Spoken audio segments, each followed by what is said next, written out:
Lesson 57, Back in the Old Country. We'll talk about going back to one's hometown in this text. Now first, listen and answer this question. Did the narrator find his mother's grave? 作者找到了他母亲的坟墓吗？ I stopped to let the car cool off and to study the map.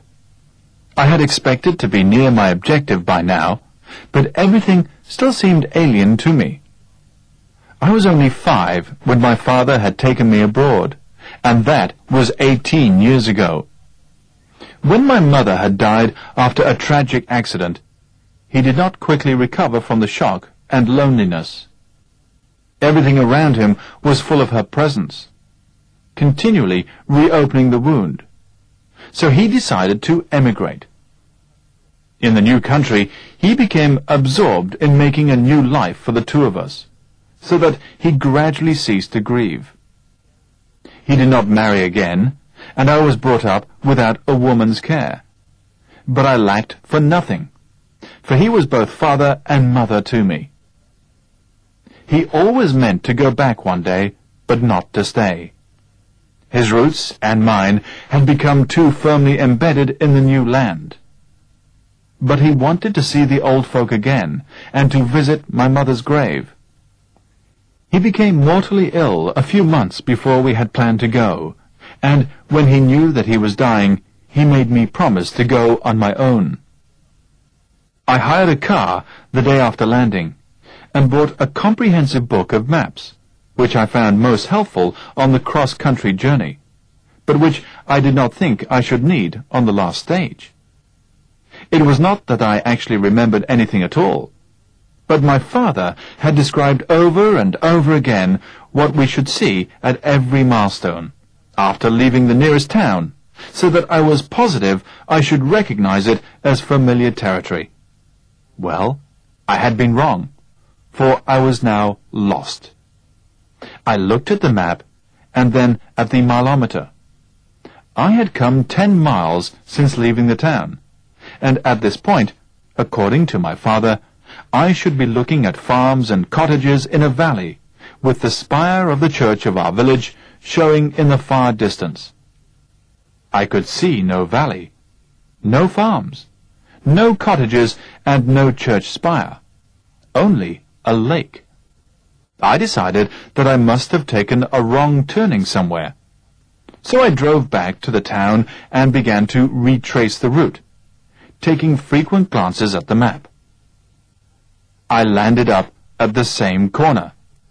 The curious thing was that the lake was not marked on the map. I felt as if I had stumbled into a nightmare country, as you sometimes do in dreams. And, as in a nightmare, there was nobody in sight to help me.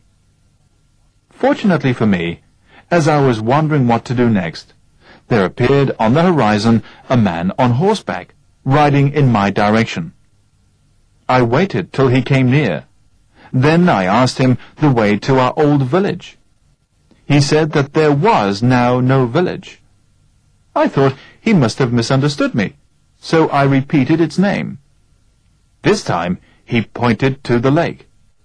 The village no longer existed because it had been submerged, and all the valley too. The lake was not a natural one, but a man-made reservoir. So did the author find his mother's grave? No, he didn't, because the village had been submerged by a man-made reservoir. This text is a first-person narrative, telling us about the author's own experience in going back to his hometown. At the beginning of the text, he tells us that he couldn't find his way to it. Then he goes on to tell us why they left their hometown. This going backward in time when you are telling a story is called flashback, 倒叙. After this, he makes another flashback about how he arrived at this point of the journey since he landed in the old country.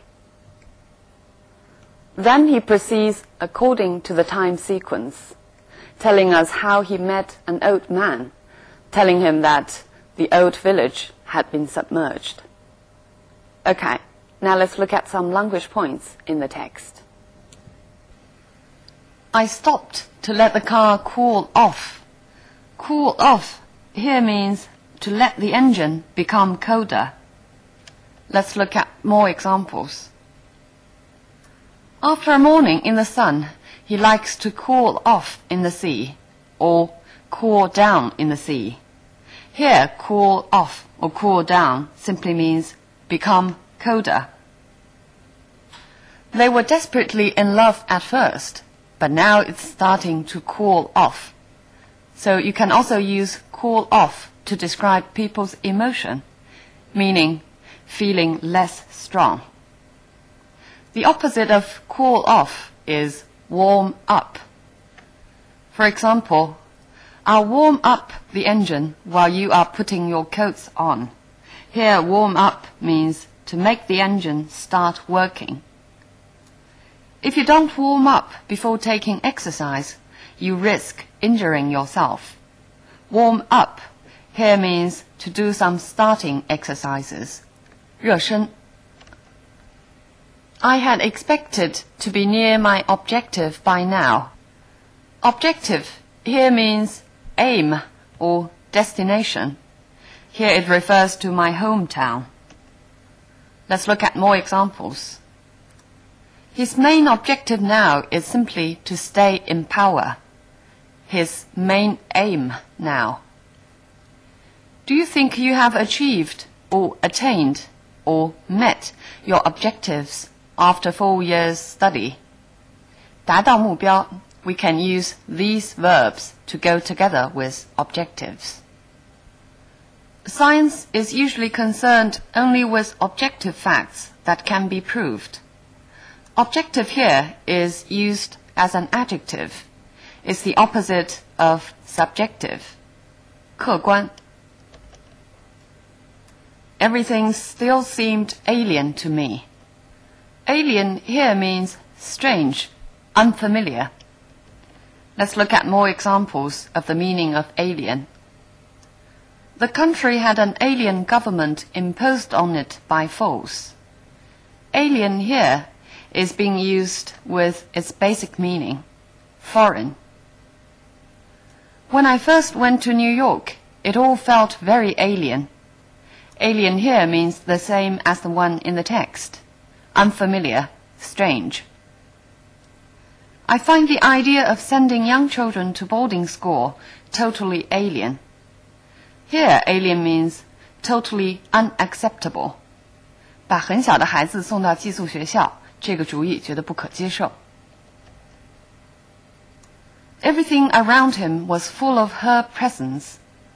Presence here is used to refer to the feeling of somebody still being around in a certain place, as if his mother was still alive and around.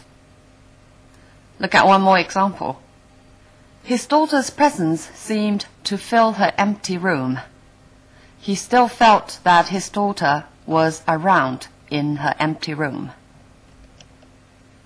Continually reopening the wound.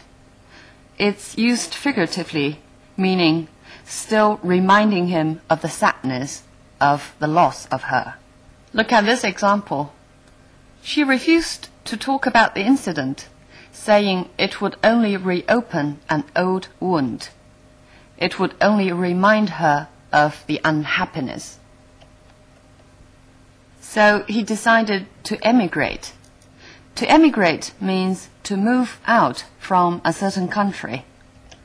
For example, millions of Germans emigrated from Europe to America in the 19th century. 从欧洲移民到美国. The opposite direction, we use the verb immigrate, which means to move into a country and settle down. For example, he immigrated into Canada last year. If you move into a certain country or a certain place, but live there only temporarily, then you can use the verb migrate. For example, Many farm workers migrate into big cities each year to look for work at harvest time. In the new country, he became absorbed in making a new life. Absorbed here means attentive or concentrating on. Let's look at more examples. She was absorbed in her thoughts. She was focused on her own thinking. Now let's look at more examples to see whether absorb means the same thing.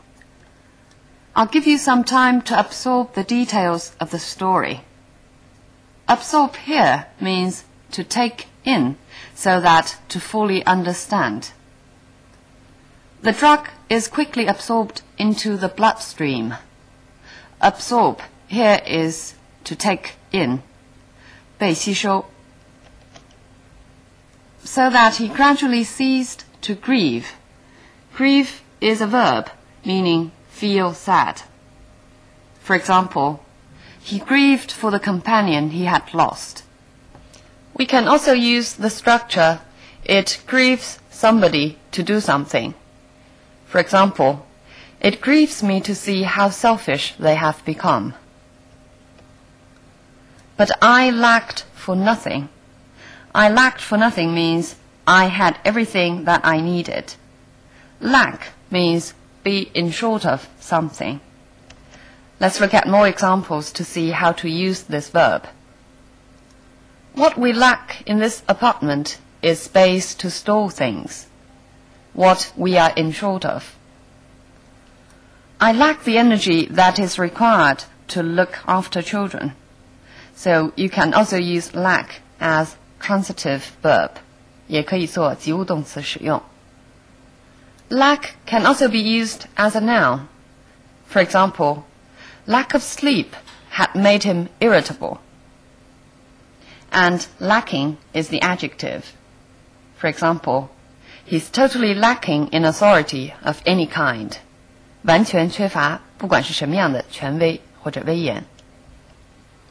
His roots and mine had become too firmly embedded in the new land. Be embedded means be fixed very deeply. For example, the thorn was embedded in her thumb. 她的手指头扎刺了. We can also use embed figuratively.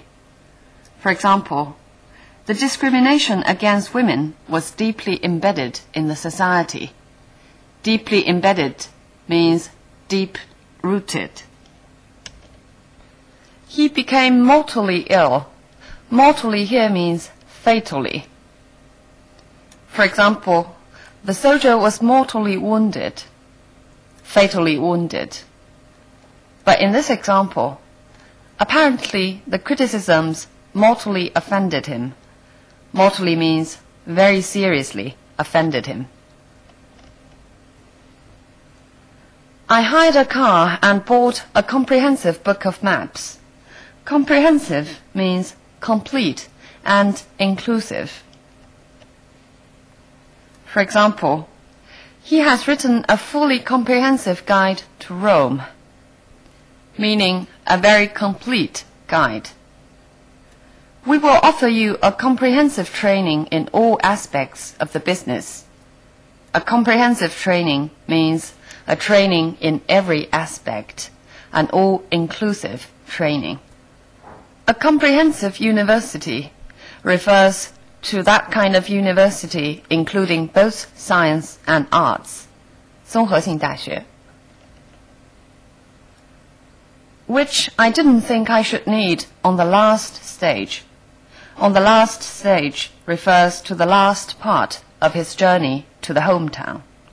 Stage means a special period of development, 一个阶段.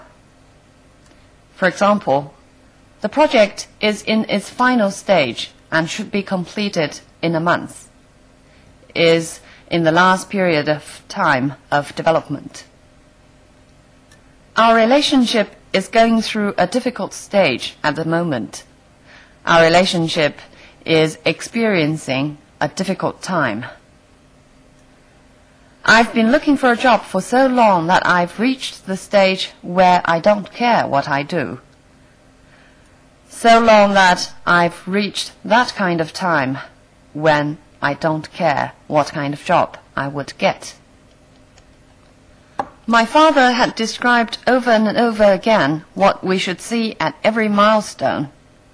Milestone is a stone or post at roadside to mark the distance, 里程碑. It can also refer to a very important event in a person's life or in history.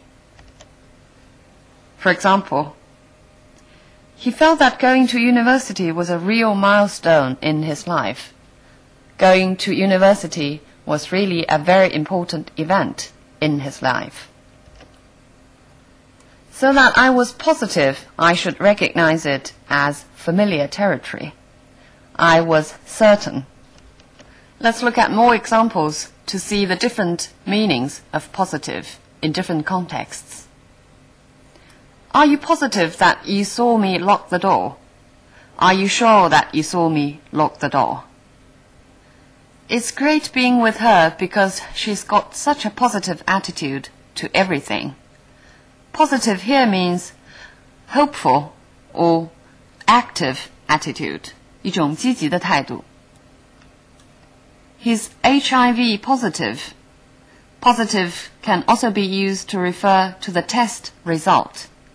它是人体免疫缺损病毒阳性. I should recognize it as familiar territory. Territory basically means the area of a country, 领土.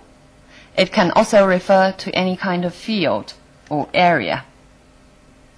For example, the UN is sending aid to the occupied territory, 被占领的领土. His study is forbidden territory to the rest of the family. 他的书房对其他的家庭成员来讲 is a forbidden territory. It's some place that the other members are not allowed. Medieval literature is his territory, is his major field. 他的专业领域. There was nobody in sight to help me. In sight means nobody around at present to help me. Let's look at more examples. When we arrived, there wasn't a soul in sight. Simply means there wasn't anybody around. Peace is now in sight. Here in sight means very close, approaching. The opposite of in sight is out of sight. In English, there's a saying, out of sight, out of mind, meaning so long as you don't see something, you won't think about it. 眼不见心不烦. Get out of my sight, meaning get away. There appeared on the horizon. On the horizon, 在地平线上, meaning the place where the sky and the earth meet. For example, the moon rose slowly above the horizon. On the horizon can also mean very close, about to happen. For example, the new threat on the horizon is unemployment. Horizon, when being used as a plural form, means knowledge or experience. For example, the visit to Europe certainly broadened our horizons, or expanded or widened our horizons. 开阔了眼界. We all know that but can make a turn in the meaning of a sentence. But 经常表示转折. For example, the lake was not a natural one, but a man-made reservoir. In the text, there's another sentence using but more complicated. It was not that I actually remembered anything at all, but my father had described over and over again what we should see at every milestone. This but clause is too long, so it's made into a separate sentence. And a separate sentence structure also helps to emphasize why he didn't think he would need a map. The author of this text has emigrated into a new country, and in that country he is an immigrant. The most important country of immigrants in history is, of course, the United States. So it's called a melting pot, 大熔炉, because it has various cultures and customs. But some people think that a salad bowl is a more proper term, because in a melting pot, you won't be able to recognize the identity of each kind of culture. But in a salad bowl, it's integrated. At the same time, you can still recognize each ingredient. And for example, the Chinese immigrants in the United States is called ABC, American-born Chinese. Okay, so much on the topic of immigration and hometown. I'll see you next time.